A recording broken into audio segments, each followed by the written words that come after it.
쉽지만 어긋남이 없는 공부를 위해서 해피법당이 개설하는 새출발법회 2년차 34번째 시간입니다. 윤회의 진실 세미나와 관련해서 전체적으로 공부가 좀 지연이 되었습니다. 그래서 한참 만에 새출발법회 다시 하는 것 같습니다. 지난 수업에 이어가지고 세상의 복전이 되는 분들이 누굴까? 그 중에 대표적인 표현이 있죠. 공양받아 마땅하고 환영받아 마땅하고 보시받아 마땅하고 합장받아 마땅하며 세상에 위없는 복전이다 라고 불리우는 분들에 대한 용례를 공부하고 있습니다. 사실 우리가 불교 이러면 삼보라는 말을 쓰죠. 불법승 삼보가 있는데 그 중에 부처님은 누구고 가르침은 무엇일까? 라는 부분은 잘 설명이 되어 있다라고 말할 수 있는데 승보, 부처님의 제자인 가운데 복전이 되는 그분들은 누굴까? 라는 부분이 경전은 상세하게 설명을 해주고 있지만 세간에 그렇게 잘 알려져 있지 않다라고 봐야겠죠. 그래서 우리가 그러니까 오계와 보시라고 하는 제가지자의 삶의 향상을 위한 삶의 테크닉의 두 축을 공부하는 과정에 보시받아 마땅한 자가 이 세상에 출현해야 참으로 보시의 공덕이 뻥튀기 되는 커다란 보시의 공덕을 얻을 수 있다, 쌓을 수 있다. 이런 공부의 측면에서 누가 보시받아 마땅한 자인가? 이 공부를 하게 된 거죠. 그래서 꽤 여러 주의 시간 동안 승가를 말하는 세상에 위없는 복전이 되는 분들의 경전 용례를 공부하는 중입니다. 자, 나눠드린 교재 중에 뒤에 교재의 13쪽입니다. 지난주까지 여러 경전들을 통해서 공양받아 마땅하고 환영받아 마땅하고 보시받아 마땅하고 합장받아 마땅하며 세상에 위없는 복전이 되는 분들은 누굴까? 그분들은 어떤 특성을 가진 분들일까? 라는 공부를 하고 있는데요. 오늘 그 연장선상에서 안구테라 니까야 다섯의 모음의 139번째 경입니다. 견디지 못한 경 함께 보도록 하겠습니다. 비구들이요 그와 마찬가지로 5가지 요소를 갖춘 비구는 공양받아 마땅하지 않고 환영받아 마땅하지 않고 보시받아 마땅하지 않고 합장받아 마땅하지 않으며 세상에 위없는 복전이 아니다. 이렇게 말해요. 자, 기본적으로 우리가 아는 이러한 마땅한 분이고 세상에 위없는 복전인 분, 그분들 대표적으로 누구죠? 짠디버부님. 그죠? 사쌍팔배. 즉 기본적으로 소유의 정과 존재의 삶의 영역에 머물지 않고 해탈된 삶으로 나아가는 벗어남의 영역에 있는 과정에 있는 분들, 벗어남을 완성한 분들.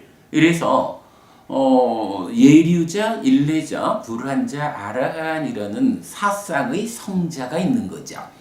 그리고 그 네 쌍의 성자를 각각의 과정으로 나아가는 과정에 있는 분들, 또 그 자리에 도착한 분들, 이렇게 나누면 예류도 예류과 일례도 일례과 불환도 불환과 아라한도 아라한, 아라한과 이렇게 8부류의 성자로 나뉘죠. 그래서 이분들을 부르는 호칭이 네쌍이고 8물이다. 그래서 사쌍팔배라고 부르죠. 아무튼 이렇게 보시보다 마땅하고 세상에 위없는 복전이다라고 부처님에 의해서 정의된 분들은 이게 출가한 지 50년이 되었습니다. 이런 출가자면 모두가 승가, 복전일까? 그렇지 않은 거죠. 부처님 공부의 중심에는 뭐니 해도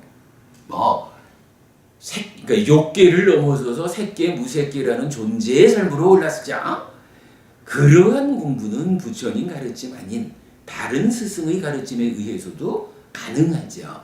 그러나 부처님에 의하지 않고는 나아갈 수 없는 삶의 향성 과정, 이게 바로 존재의 내재한 불만족을 해소하는 과정을 통해서 일체의 불만족이 소멸된 삶, 해탈된 삶을 실현하는 그 과정이잖아요. 벗어남의 과정. 결국은 출가한 지 50년이 된 노스님이라 해도 그의 공부가 벗어남의 과정을 실천해서 해탈로 나아가지 못했다라고 하면 그분은 그냥 존경받는 스님일 수는 있지만 불교 안에서 불리는 불법승 삼보에 속하는 승가, 사상팔배로 분류되지는 않는다. 그러나 엊그제 출가를 했더라도 그가 가르침에 의해서 잘 공부해가지고 해탈된 삶의 방향으로 벗어남의 과정에 들어섰다면 그는 보시받아 마땅한 자, 세상에 위 없는 복전으로 불리는 사상팔배의 성자다. 이렇게 우리가 기본적인 내용은 알고 있잖아요. 자, 그런 가운데에서 견디지 못한 경, 이 경은 5가지 경우에 해당하는 비구는 공양받아 마땅한 자, 환영받아 마땅한 자, 보시받아 마땅하고 합장받아 마땅하고 세상에 위 없는 복전이 되는 이러한 성자에 들지 못한다. 이렇게 말하는 거예요. 그러면 어떤 5가지 경우에 이렇게 사상팔배라는 위 없는 복전의 영역에 들지 않을까라는 것을 이제 경전은 말해주죠. 무엇이 5인가? 비구들이요. 여기 비구는 형상들을 견디지 못하고 소리들을 견디지 못하고 냄새들을 견디지 못하고 맛들을 견디지 못하고 느낌들을 견디지 못한다 라고 말해요. 자, 비구들이요. 그러면 어떻게 비구는 형상들을 견디지 못하는가? 비구들이요. 여기 비구는 눈으로 형상을 보고는 매혹적인 형상에 빠져서 마음이 삼매에 들 수가 없다. 비구들이요. 이와 같이 비구는 형상들을 견디지 못한다. 비구들이요. 그와 같이 마찬가지로 비구는 아니지. 여기까지 일단 보면 복전이 되지 못하는 비구는 어떤 비구일까? 라고 하니 이 내용이 뭔가요? 색성향 미촉이라고 하는 외입처의 5가지를 말하는 거죠. 이때 요거 색성향 미촉 요 5가지는 그러니까 5가지를 묶어서 부르는 말이 있죠. 까마구나. 그러니까 까마라는 말이 뭔가요?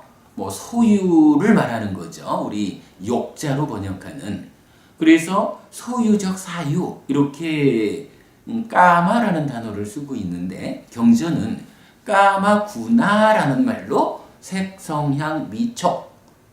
우리가 유외입촉 그러면 거기 법까지 들어가는데 까마구나라는 말은 법은 제외한 색성향 미촉 5가지만을 말해주고 있죠.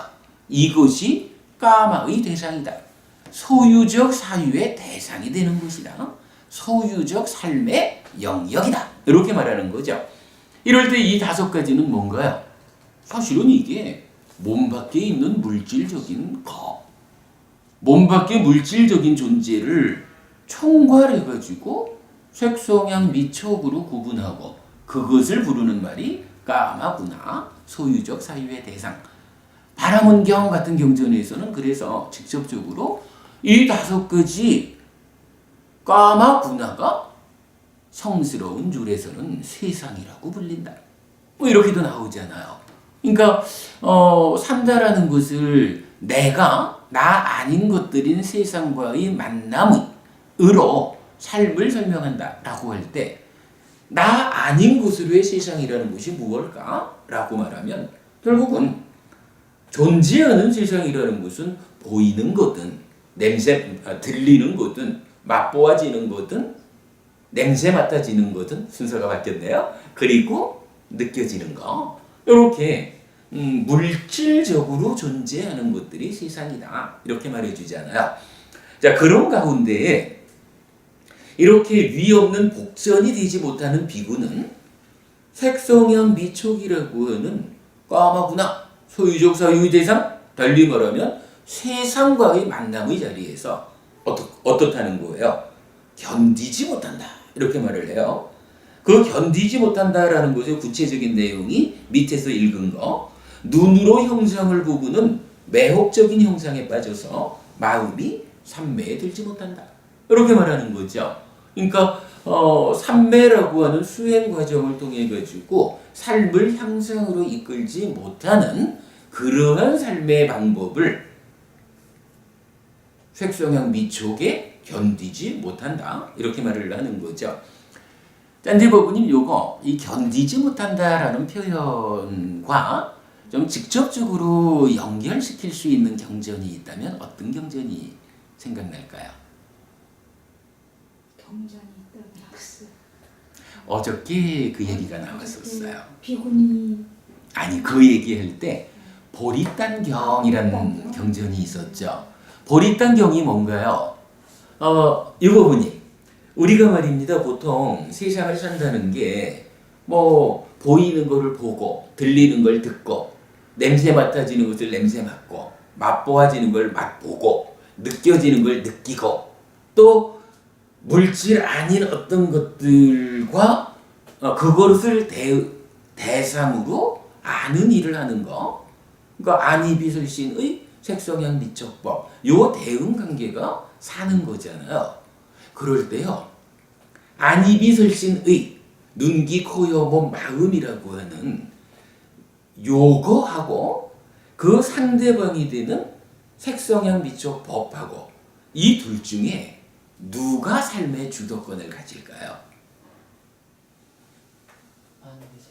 그렇죠. 아무래도 내가 보고 내가 듣고 이런 식이 되겠죠. 그러면 지금 살아가면서 내가 무엇을 보아야겠다 해서 이렇게 보면 내가 보는 거죠. 무엇을 들어야겠다 라고 해서 들으면 내가 듣는 거죠. 그리고 방금 유보부님 말씀은 산다라는 것은 사실은 내가 원하는 대로 보자 하면 볼 거고 듣자 하면 들을 거고 냄새 맡자 하면 냄새 맡을 거고 요렇게 산다라는 개념이 되잖아요. 물론 뭐 본다라는 거에서도 짠디버부님을 볼까요? 유버부님을 볼까요? 이것도 내가 선택하는 거죠. 그런데 그게 사실일까라고 보면 아닐 수도 있다는 거예요. 어찌 보면요. 일반적으로 역계 중생인 우리가 살아가는 것을 보면 보아야겠다라고 해서 의도적으로 원하는 대로 보는지 아니면 나는 좀 보아야겠다 이러는데 무슨 냄새가 와서 코끝을 건드리면은 보는 이를 포기하고 냄새 맡는 쪽으로 근데 요건 사실 요거 좀 쉬고 냄새 맡고 오자 요러기보다는 보려고 하는데 보지 못하고 냄새 맡는 쪽으로 끌려가가지고 냄새 맡고 있어. 요런 개념도 있죠. 대표적으로 엊그저께 벌써 한 달 가까이 돼가네요. 수능이죠. 수능 시험을 봤잖아요. 그러면 거의 이제 막 18, 19 청춘의 아이들이 공부를 해야 된다고요. 글쎄 자기들이 원해서 공부하는 아이들이 얼마나 있는지 모르지만 어쨌든 뭐 조건에 의해서 공부를 해야 되거든요. 그런데 원치 않는 공부를 하는 것도 참 모르게 마음에 드는 일은 아닐 수 있지만 그래도 훌륭한 사람이 되자 이래가지고 어쨌든 그거는 내가 원해서 공부를 한다라고 봐야겠죠. 그런데요 공부하는 그 시간에 보면 공부해야 돼! 라고 붙어 있는데 50분 수업 시간 동안에 정말로 책을 보고 있는 시간이 얼마나 될까? 이게 한 40분, 45분 이렇게 책을 집중해서 볼 수 있다라고 하면 우등생일 거예요. 이게 좀 심한 경우는 1시간, 그러니까 50분 1시간을 책을 본다고 붙잡고 있어도 실제로 내 눈이 책으로 가가지고 책의 내용을 읽어드리는 시간은 5분도 안 되는 아이들도 있을 거라고요. 그럼 그럴 때 이렇게 5분밖에 책을 보지 못하는 이 아이가 내가 원해가지고 5분만 책 보고 나머지 45분은 딴짓하고 이러는 건 아닐 거 아니에요. 내 마음을, 그죠? 내 마음을 책이라고 하는 지금 내가 해야 하는 나에게 필요한 어떤 상황으로 붙잡아 매지를 못하니까 하기는 이 일을 해야 되는데 보는 일을 하고 있어야 되는데 엉뚱한 곳으로 내 마음은 가 있다고요. 이제 이런 부분에 대해서 보리단경이라는 경전이 참 멋진 답을 줘요. 비유하자면 보리단, 그러니까 이제 추수를 해가지고요. 옛날이니까 이제 도리깨질을 해가지고 타작을 하잖아요. 보리단을 놓아놓고는 6명이 도리깨질을 하는 거야. 그리고 7번째 도리꾼이 또 있다. 이런 얘기를 하거든요. 그러니까 6명의 사람이 둘러서 가지고 보리단을 도리깨질 해가지고 타작을 하는 거예요. 자, 요 상황을 놓고 유버부님 생각해 보지요. 보리단하고 도리깨질 하는 사람하고 요거를 아까 질문대로 안이비설신의하고 색성향 미처 법으로 대응을 시켜보면요. 도리깨질 하는 이 사람들은 안이비설신의일까요? 색성향 미처 법일까요? 그죠? 이게 우리가 아는 당연한 일이거든요. 그런데 보리단경에서는요, 아니라 그래요. 실제로 안이비설신의, 그건 사실 나잖아요. 나라고 하는 이 존재는 보리단이라는 거예요.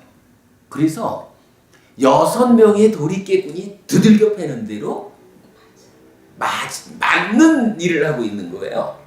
그럼 여기서 이제 도리깨꾼 6은 누구냐 하면 색성향 미처 법이에요. 제가 방금 이제 설명을 드렸지만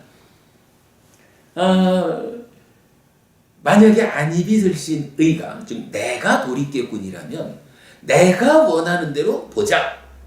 보는 중에서도 짠디버부님이 뭐니 해도 이쁘지. 짠디버부님을 보자.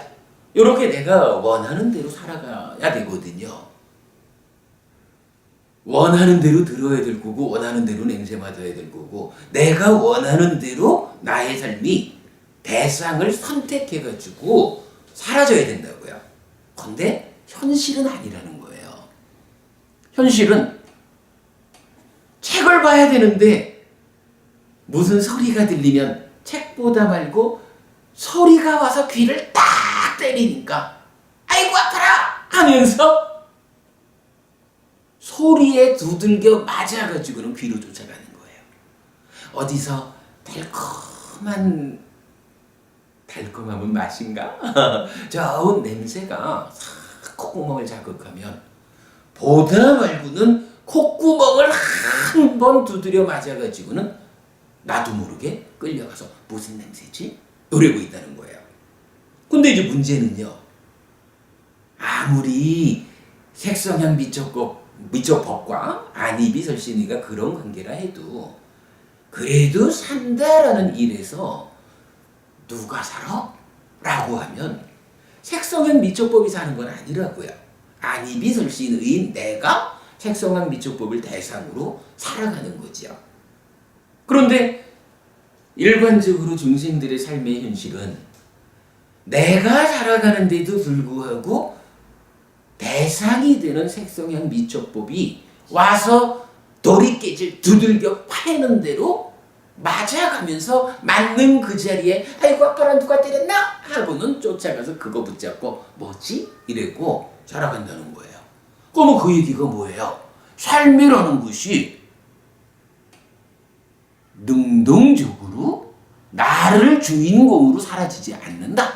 이 개념이 되잖아요.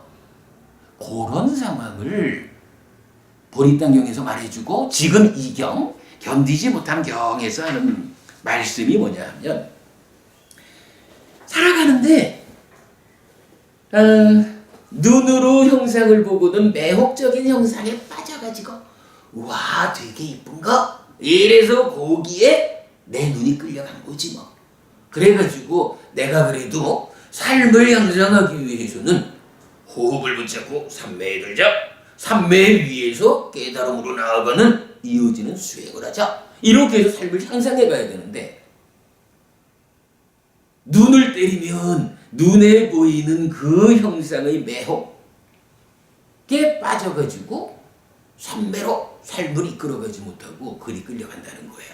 그걸 뭐라고 했냐 하면 형상에 견디지 못함 이렇게 말을 했거든요. 그리고 마찬가지로 소리, 냄새, 맛, 느낌 이 5가지에 대해서 두들겨 맞는 삶을 사느라고 능동적으로 내 삶을 삼매로 이끌고 향상으로 이끌고 요걸 못하더라라는 거죠. 그리고 이제 경전의 구체적인 말씀은 그런 사람은 누구냐라고 하니 공양받아 마땅한 사람이 못돼. 공양받아 마땅하다라고 하려면 그렇게 끌려가는 삶을 살아가지고는 자격이 없어. 또 그런 사람은 환영받아 마땅한 사람도 못돼. 보시받아 마땅하지 않고 합장받아 마땅한 사람이 못 되는 거예요. 세상에 위 없는 복전이라고 불릴 수 있는 그런 사람이 못 돼.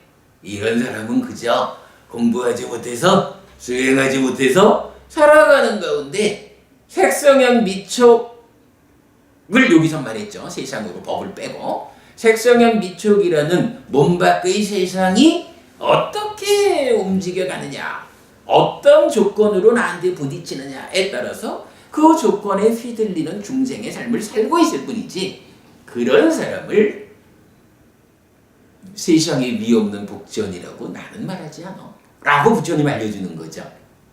하여간 한마디로 말하면 세상과의 관계에서 능동적으로 적극적으로 주인공의 삶을 살지 못하고 끌려가는 수동적인 삶을 살아가는 보통의 사람들 이렇게 말하는 거죠. 그런 사람들을 자격 있는 사람이 못 돼. 이렇게 이제 색성향 미촉으로 반복이 되어서 말해주고 있어요. 자, 그 다음에 넘어가면요. 비구들이요. 그와 마찬가지로 5가지 법을 갖춘 비구는 공양받아 마땅하고 환영받아 마땅하고 보시받아 마땅하고 합장받아 마땅하며 세상에 위 없는 복전이다. 무엇이 5인가? 비구들이요. 여기 비구는 형상들을 견디고 소리들을 견디고 냄새들을 견디고 맛들을 견디고 느낌들을 견딘다. 비구들이요. 그러면 어떻게 비구는 형상들을 견디는가? 여기 좀 오타났어요. 견디는가? 비구들이요. 여기 비구는 눈으로 형상을 보고는 매혹적인 형상에 빠지지 않아서 마음이 삼매에 들 수 있다. 비구들이요. 이와 같이 비구는 형상들을 견딘다라고 했어요. 그러니까 이 경우는 어떤 건가요? 색성향 미촉이라고 하는 세상은 와가지고 자기들대로 나를 두들겨 패고 있지만 이제 안이비설신의라고 하는 나는 어때요? 나는 내 삶의 중심이 명확해. 나는 삶의 방향을 지형을 명확히 하고 내가 원하는 대로 호흡 딱 붙잡고는 누가 어떤 색성향 미촉이 와서 나를 때리더라도 거기에 끌려가지 않고 내 자리를 지켜. 그래서 삼매를 성취하고 삼매 위에서 삶을 향상으로 깨달음으로 이끌어. 이렇게 말하는 거죠. 견딘다라는 말. 그러면 이제 이런 삶은 어떻게 되는 거예요?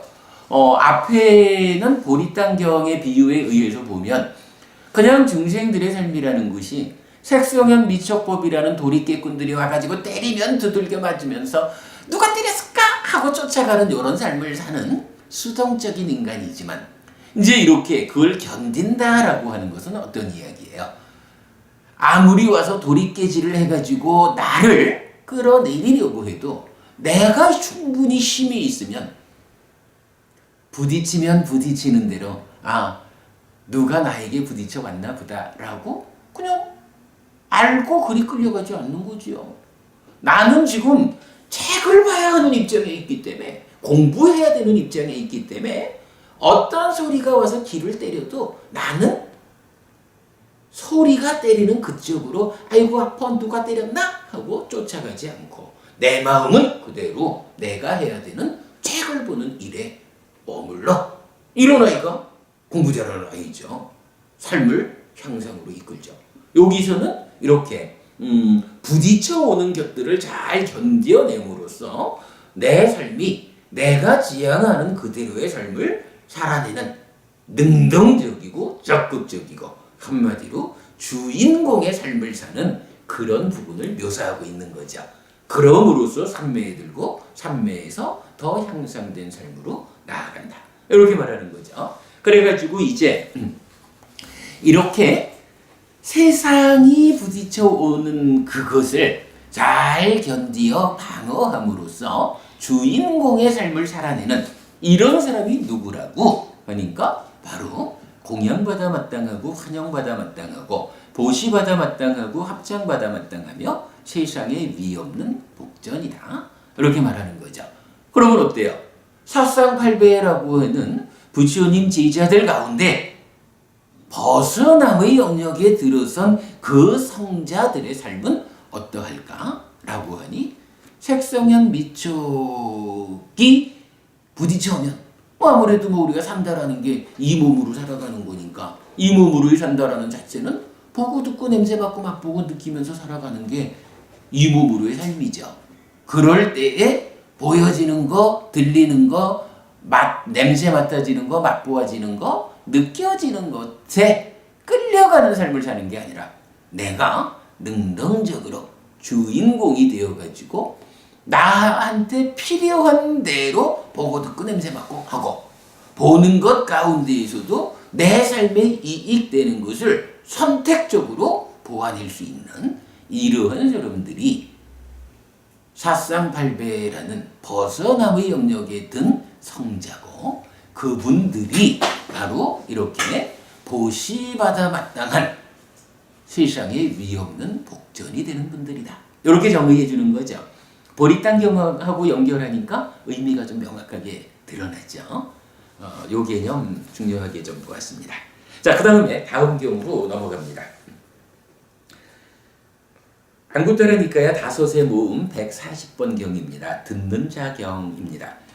비구들이요, 이러한 다섯 가지 요소를 부족한 비구는 공양받아 마땅하고 환영받아 마땅하고 보시받아 마땅하고 합장받아 마땅하며 세상에 위없는 복전이다. 무엇이 다섯인가? 비구들이요, 여기 비구는 듣고 죽이고 보호하고 감내하고 간다 라고 했어요. 짠디부부님 지난번에 우리 이 얘기 한번 봤죠? 불교가 뭐니 해도 불살생을 앞세우는 종교인데 어떻게 부처님은 죽인다 라는 죽이라는 말씀을 하실까? 이 내용 한번 본 적이 있죠. 자, 지금 여기서 이렇게 위없는 복전이 되는 비구는 듣고 죽이고 보호하고 감내하고 간다 라고 다섯 가지 특성을 갖는다 그랬어요. 물론 어떻게 듣고 어떻게 죽이고 어떻게 보호하고 어떻게 감내하고 어떻게 가는 것일까? 이 부분이 특정 지어지겠죠. 자, 여기서는 다섯 가지 중에 보호한다라는 것은 이 경에서 추가돼서 나오고 나머지 네 가지는 앞에 안구따라 니까야 넷의 모음에 속한 경전에서 한번 보았죠. 다시 한번 볼까요? 교재 8페이지로 가보겠습니다. 8페이지 가면 코끼리경이 나옵니다. 8페이지 코끼리경. 비구들이요, 이러한 네 가지 요소를 부족한 비구는 공양받아 마땅하고 환영받아 마땅하고 보시받아 마땅하고 합장받아 마땅하며 세상에 위없는 복전이다. 무엇이 넷인가? 비구들이여. 여기 비구는 듣고 죽이고 감내하고 간다. 비구들이여. 그러면 어떻게 비구는 듣는가? 비구들이여. 여기 비구는 열애가 선언하신 법과 율이 설해질 때 그것을 뼈에 새기고 사유하고 모든 심, 마음을 집중하면서 귀를 기울여 법을 듣는다. 비구들이여. 이와 같이 비구는 듣는다. 듣는 자라고 할 때 요렇게 듣는 것을 제한적으로 말하는 거죠. 비구들이여. 그러면 어떻게 비구는 죽이는가? 죽이자라 그랬는데 만약에 부처님이 지나가는 짐승들 죽여도 좋아? 이렇게 말씀하신다 그러면 불교가 서 있을 수가 없죠. 죽인다라고 할 때 무엇을 죽일 것인가? 라는 부분은 우리가 정말 주목해서 봐야죠. 비구들이여. 여기 비구는 일어난 여기 소유애가 빠졌어요. 소유의 밑닦아를 수용하지 않고, 그러니까 까마 밑닦아죠. 자, 비구는 일어난 소유의 밑닦아를 수용하지 않고 버리고 제거하고 끝내고 없앤다.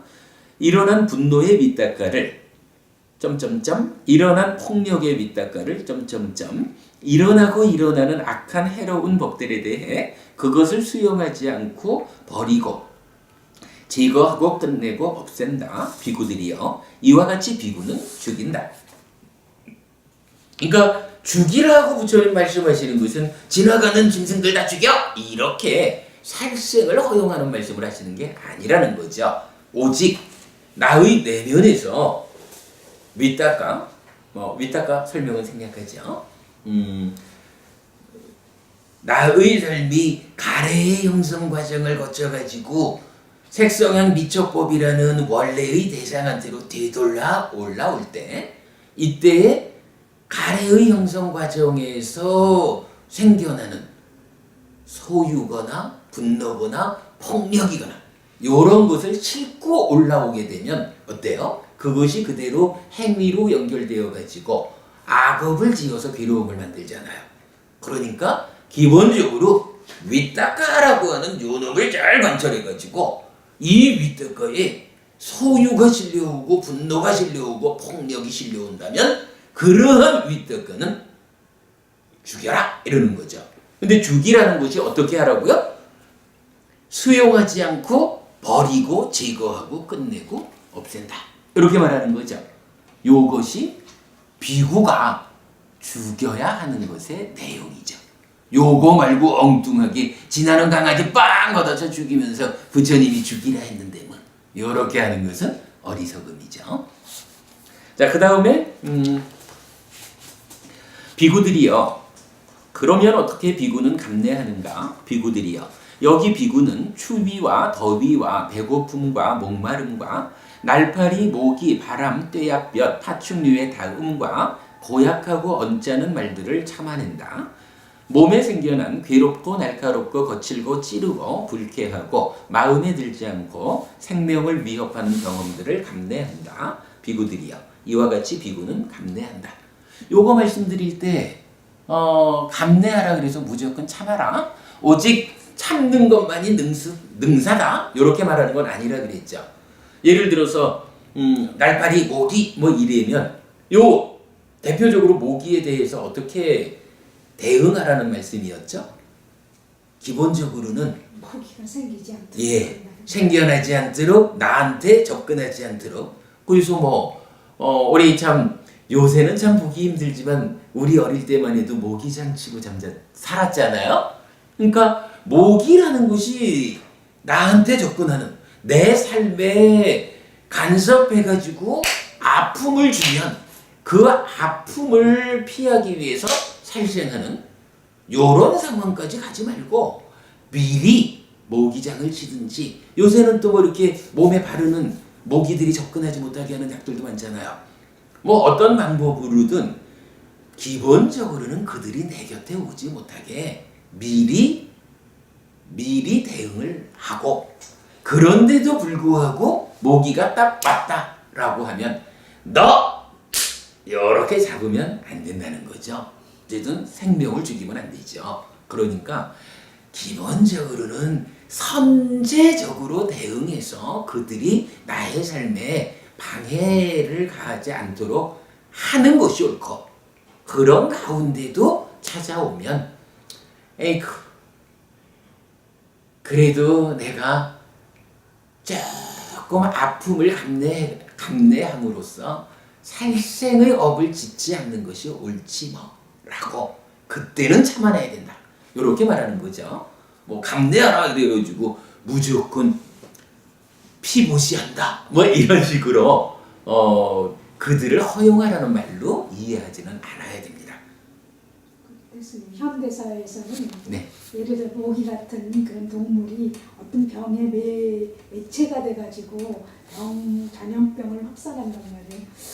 그럴 때는 글쎄 뭐 예방하는 이제 게 가장 그 뭐 좋은 여러 가지로 이제 방법. 우리가 그 상황을 볼 수 있는데 그러나 어쨌든 가능한 좋은 방법은 그들이 나에게 찾아오지 않게끔 뭐 모기의 삶과 인간의 삶이 구분될 수 있도록 하면 가장 좋겠고 그러한 상황이 실제로 발생했다라고 하면 어쨌든 살생의 업이라고 하는 것은 내 삶을 퇴보로 이끄는 안 좋은 일이다라고 우리가 분명히 한다면 뭐 참아내라라고 부처님 알려주시는 거죠. 자, 그 다음에 넘어갈게요. 비구들이요. 그러면 어떻게 비구는 가는가? 우리가 늘 어딘가 가지요. 뭐 비구들도 최소한 탁발해가지고 밥을 얻어 먹기 위해서라도 어딘가를 가고 있어요. 근데 여기서도 그냥 가라 이렇게 말하는 건 아니겠죠. 비구의 삶에 기준할 수 있는 어떤 한 가지 방향을 부처님이 또 알려주시는 거죠. 자, 비구들이요. 여기 비구는 이 긴 삶의 여정에서 전에 가본 적이 없는 방향, 즉 모든 행들이 멈춤, 모든 재생의 근거를 놓아버림, 가래의 부숨, 이탐, 소멸, 열반으로 빠르게 간다. 비구들이요. 이와 같이 비구는 간다. 여기서 이 표현이 중요해요. 우리가 참 헤아릴 수 없이 오랜 삶을 윤회해 왔거든요. 그래서 정말로 이 긴 삶의 여정을 거쳐왔는데 그 수많은 삶의 과정에서 윤회의 과정에서 가보지 못한 곳이 한 군데가 있어요. 어딜까요? 그게 바로 열반인 거예요. 비구의 삶은 어떤 삶이어야 합니까? 부처님 법에 의지해서 삶을 형성하겠다라고 해서 출가를 했다면 출가자가 가야 할 길은 하나가 있다. 어디로 가야 돼요? 그러니까 어디로 가는 것이 비구가 출가자가 가야 하는 방향입니까? 라고 할 때 오랜 삶의 과정 동안에 한 번도 가본 적이 없는 열반이라고 하는 그곳을 비구는 지향해서 가야 합니다. 이것이 비구가 가야 하는 길입니다. 이렇게 열반을 제시해 주는 거죠. 물론 뭐 과거에 가본 적이 없다. 거기가 열반뿐이냐 하면은 불환자가 태어나는 정거 전에도 못 간 거죠. 그러나 부처님 여기서 뭐 가본 적이 없으니까 그럼 정거천으로 갈까? 이렇게 방향을 제시하지는 않는 거죠. 정거천도 열반으로 가기에 직전에 도달하는 자리에 불과하지 우리가 끝내 가서 닿아야 되는 곳은 열반이라는 거죠. 이제 그렇게 네 가지로 비구의 삶을 제시했고요. 그리고는 이제 다시 우리 원래 경으로 돌아오면 14쪽이죠. 지금 이제 듣는 자경에서는 그렇게 네 가지의 삶의 방향에 더해가지고 한 가지 비구는 보호해야 할 것이 있다. 라고 5가지로 비구를 설명하는 거죠. 자, 그래서 비구들이요. 그러면 어떻게 비구는 보호하는가? 비구들이요. 여기 비구는 눈으로 형색을 보면서 니미따죠. 니미따를 붙잡지 않고 뒤따르는 수를 붙잡지 않습니다. 만약 안근을 제어하여 머물지 않으면 간탐과 불만과 악한 불선법들이 흘러들어올 것이므로 그는 단속하기 위해 실천하고 안근을 보호하고 안근에서 단속합니다. 귀로 소리를 들으면서 코로 냄새를 맡으면서 혀로 맛을 보면서 몸으로 감촉을 촉감하면서 만으로 법을 인식하면서 상을 붙잡지 않고 뒤따르는 수를 붙잡지 않습니다. 만약 의근을 제어하여 머물지 않으면 간탐과 불만과 악한 불성법들이 흘러들어올 것이므로 그는 단속하기 위해 실천하고 의근을 보호하고 의근에서 단속합니다. 비구들이여, 비구는 이렇게 보호한다. 그러면 앞에 네 가지에다가 요번 보호, 요 보호는 뭐죠? 감각기능의 단속이라고 나오는 거죠. 그리고 제가 최근에 그림을 그려서 알려드렸지만 요 감각기능의 단속이 뭘 말하죠? 보고. 보고는 상을 붙잡지 말라. 요거 대상을 왜곡된 상태로 인식하지 마라. 요 개념이죠. 리미따라는 개념. 그리고 이어서 뭐예요? 수. 그러니까 식이 생겨나면 삼사화합 촉해서 뒤따라 생겨나는 수. 요것도 붙잡지 마라. 달리 말하면 1차 인식에서 결과로 생겨나는 식과 수라는 요 두 가지를 왜곡 상태로 붙잡지 말아야 한다. 이렇게 말해주죠. 요거 사념처 수행이 신념처를 말하고 수념처를 말하는 그 두 가지하고 대응하는 거 뒤에 우리가 좀 설명해 드리도록 하겠습니다. 자, 어쨌든 이렇게 그 보호한다라는 것은 감각 기능을 단속해야 한다라는 것으로 제시가 되어 있어요. 그리고 앞에서 보았던 네 가지랑 합해서 5가지의 삶을 살아내는 비구가 누구라고요? 해탈된 삶의 실현을 위해서 벗어남의 영역에 들어있는, 그래서 공양받아 마땅하고 환영받아 마땅하고 보시받아 마땅하고 합장받아 마땅하며 세상에 위 없는 복전이 되는 그런 분들이다 라고 부처님 알려주는 거죠. 자, 오늘 이 몇 주를 좀 쉬었다 하다 보니까 분위기를 되살리느라고 그 앞선 공부를 좀 반복 설명을 하다 보니까 경전을 2개밖에 하지 못하고 오늘 수업을 마쳐야 할 것 같습니다. 그러나 오늘 우리 견딘다라는 의미하고 이 5가지의 그 삶의 방향성,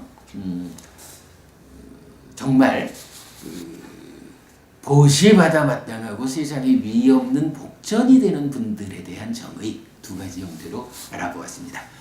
잠깐 쉬었다가 기본기 수업하고 마치도록 하겠습니다. 네, 수고하셨습니다. 수고하셨습니다.